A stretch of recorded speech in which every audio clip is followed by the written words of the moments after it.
நான் நிறைய ஆண்டவரை விட்டு ரொம்ப தூரத்தில் நான் நிற்கிறேன். நான் ரொம்ப பின்மாறி போயிட்டேன். நான் ரொம்ப பேக் அடிச்சுட்டு இருக்கிறேன். ஆனால் திரும்ப நான் ஆண்டவருக்குள்ளே வரணும்னு நினைக்கிறேன். ஆனால் என்னால் வரவே முடியல. ஆனால் நீங்கள் ஃபீல் பண்ணுறதுனால, திரும்ப திரும்ப சொல்கிறேன், நீங்கள் ஃபீல் பண்ணுறதுனால எந்த பிரயோஜனமே இல்லை. நீங்கள் மனசை உழைக்கிறதுனால எந்த பிரயோஜனமே இல்லை. ஐயோ நான் தப்பு பண்ணிட்டேன்னு அந்த கில்ட்டி கான்சியஸில் நீங்கள் இருக்கிறதுனால நமக்கு எந்த பிரயோஜனமுமே இல்லை. அதற்கு மாறாக ஒன்றே ஒன்று நான் சொல்ல வேணும்.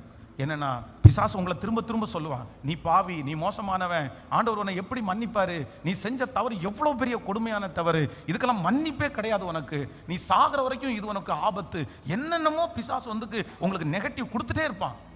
ஏன் அப்படின்னா, நீங்கள் ஆண்டவரிடத்துல போய் நிற்காதபடிக்கு என்ன வேணாலும் உங்கள்கிட்ட பேசுவான்.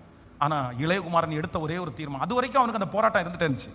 அவன் மனசுக்குள்ள இருந்த போராட்டம், எப்படி அப்பா மன்னிப்பாரு, இவ்வளோ பெரிய துரோகம் பண்ணா அப்பா எப்படி மன்னிப்பாரு, அப்பா திட்டுவாரு, அப்பா அடிப்பாரு, அப்பா கொல்லுவாரு, இந்த மாதிரி எவ்வளோ நெகட்டிவ் இருந்துச்சு.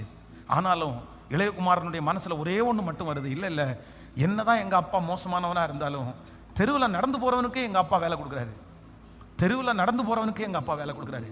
எங்க அப்பாவுக்குள்ள ஒரு சாஃப்ட் கார்னர் இருக்குது, எங்க அப்பாவுக்குள்ள ஒரு இறக்க குணம் இருக்குது.